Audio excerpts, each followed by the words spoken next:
मालिक को प्रणाम। स्पिरिचुअल एनाटॉमी, पृष्ठ 28। जागरूकता का मानचित्र। यदि आप सैन फ्रांसिस्को से न्यूयॉर्क शहर कार से जाना चाहते हैं तो पूर्व की ओर जाने का एक सरल निर्देश आपकी शुरुआत में पर्याप्त रहेगा, लेकिन जैसे जैसे आपकी यात्रा में प्रगति होती जाएगी तो आपको दिशाओं की, ठहरने के स्थान की, दृश्य वाले स्थानों आदि की और अधिक विस्तृत सूचना की आवश्यकता पड़ेगी। सामान्य से विशिष्ट की ओर यात्रा करना एक स्वाभाविक प्रगति है। इसी प्रकार आध्यात्मिक यात्रा भी आत्म जागरूकता के एक सामान्य स्तर से आरंभ होती है। जैसे जैसे चेतना विकसित होती जाती है, हमारी जागरूकता और परिष्कृत होती जाती है। हम बड़ी बारीकी से अपनी यात्रा के मीन मेघ समझने लगते हैं। हम गहरे स्तर की तृप्ति और जुड़ाव का अनुभव करते हैं। जागरूकता का यह मानचित्र आपकी यांत्रिक यात्रा की एक सहायक सामग्री है। हार्टफुलनेस में शोधकर्ताओं की एक टीम द्वारा सोच समझकर तैयार किया गया 23 प्रश्नों का यह सेट आत्मचिंतन की सामग्री है। मैं आपको यह प्रश्नावली हल करने के लिए आमंत्रित करता हूँ, ताकि आप अपने आरंभिक स्थान पर मनन कर सकें और फिर वर्ष में 2 या 3 बार पुनः लौटकर अपनी विकसित होती चेतना पर नज़र रख सकें। एक प्रकार से यह आत्ममूल्यांकन का एक अवसर प्रतीत हो सकता है, लेकिन इस प्रश्नावली को कृपया अपनी कमियों को उजागर करने के एक अवसर के रूप में देखें, क्योंकि बिना जागरूक बने हम विकसित नहीं हो सकते। प्रश्नावली को हल करना।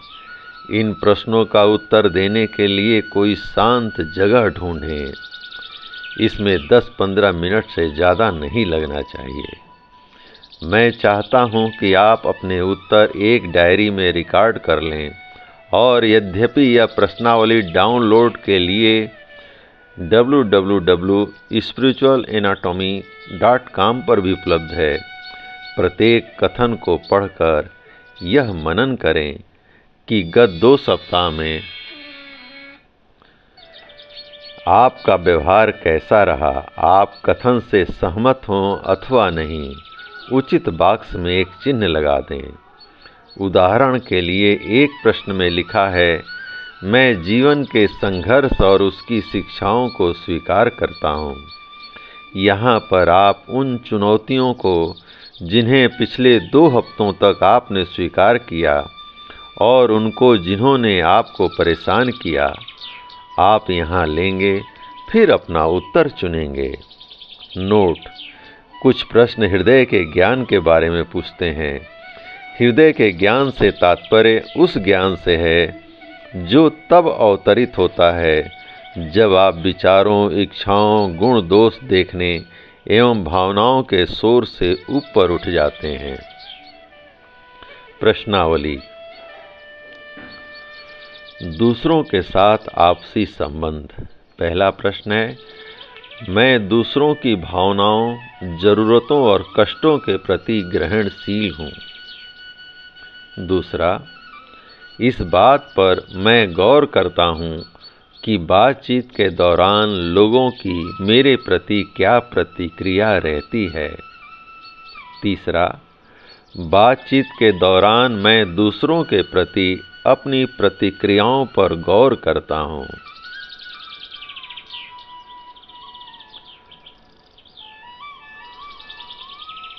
चौथा, मैं दूसरों के एहसास, ज़रूरतों, खुशियों और कष्टों का ध्यान रखता हूँ।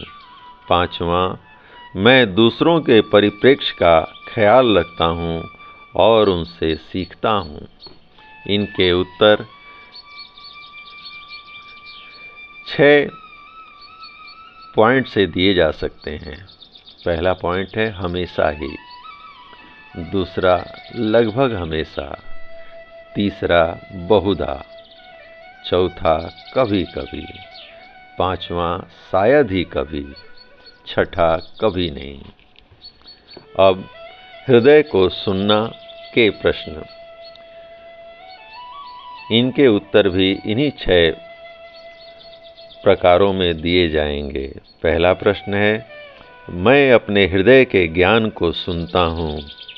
वह ज्ञान जो तब आता है जब मेरी पूर्व निर्मित धारणाएं, इच्छाएं, निर्णय और भावनाएं शांत हो गई हों, और जो यह बताता है उस पर भरोसा करता है, और जो वह बताता है उस पर भरोसा करता है। सातवां, मैं स्वयं को अपने जीवन में हृदय से मार्गदर्शन पाता महसूस करता हूँ। आठवां, निर्णय लेते समय और दूसरों से बातचीत करते समय मेरे लिए अपने हृदय के ज्ञान से जुड़े रहना आसान होता है। नौवां, किसी भी परिस्थिति में निर्णय लेने के लिए मेरा हृदय आंतरिक ज्ञान, भावनाओं और विचारों से उठकर मेरा मार्गदर्शन करता है। 10वां, अपने अंतर्बोध पर मैं भरोसा करता हूँ। अगला शीर्षक है प्रश्नों का, उच्च स्व के साथ संबंध। इसका भी उत्तर उन्हीं 6 कोटियों में देना है। 11वां प्रश्न, संख्या 11, मैं समस्त सृष्टि के आधार एक गहरे सत्य का सहारा महसूस करता हूँ। 12वां, मैं स्वयं को किसी उच्चतर का अंश महसूस करता हूँ। 13वां, अपने सांसारिक स्वरूप से परे मैं अपने स्वरूप का आध्यात्मिक पहलू भी महसूस करता हूँ। 14वां, मुझे महसूस हो रहा है कि मेरी चेतना विकसित हो रही है। 15वां, जीवन के प्रति मेरे भीतर एक आश्चर्य और विस्मय की भावना है। 16वां, मेरे भीतर ब्रह्मांड के सभी जीवों के साथ एकत्व का भाव है। अगला शीर्षक है स्वीकार करना और जाने देना। प्रश्न संख्या 17, वे परिस्थितियां जो कठिन, असहज और चुनौतीपूर्ण होती हैं उन्हें मैं हंसकर गले लगाता हूँ। 18वां, विकसित होने के लिए मैं खुशी खुशी जीवन की परिस्थितियों में ढल जाता हूँ। 19वां, अपने जीवन में आने वाले सभी अनुभवों को मैं खुशी खुशी गले लगा लेता हूँ। 20वां, जीवन के संघर्षों और उसकी शिक्षाओं को मैं स्वीकार करता हूँ। 21वां, किसी परिस्थिति में कैसी प्रतिक्रिया व्यक्त की जाए यह जानने के लिए मैं अपनी जागरूकता का इस्तेमाल करता हूँ। 22वां, मेरे भीतर या बाहर कुछ भी हो रहा हो, मेरी भावनाएं, मेरी अनुभूतियाँ और मेरे विचार संतुलित बने रहते हैं।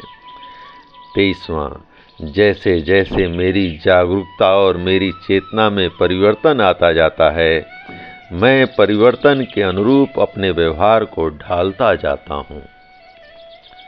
अब जो 6 शीर्षकों में उत्तर दिए जाने थे उनका मनन करना। उत्तरों पर मनन।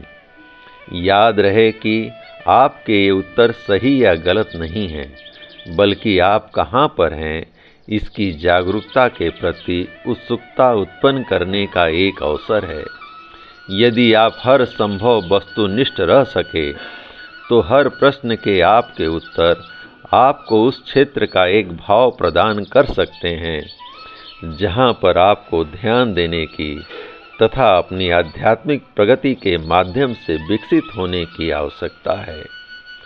उदाहरण के लिए आप मालूम कर सकते हैं कि बातचीत के दौरान तो आप कभी कभी ही अपनी प्रतिक्रियाओं के प्रति जागरूक होते हैं। प्रश्न संख्या 3, जैसे जैसे आपकी यात्रा आगे बढ़ती है आप यह देखने के लिए कि क्या क्या परिवर्तन आया पुनः उन प्रश्नों को देख सकते हैं।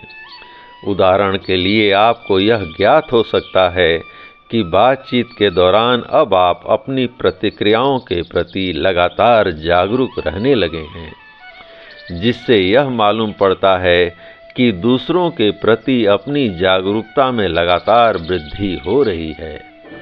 यह आपकी आंतरिक यात्रा में स्वाभाविक रूप से उपजी करुणा का प्रतीक है।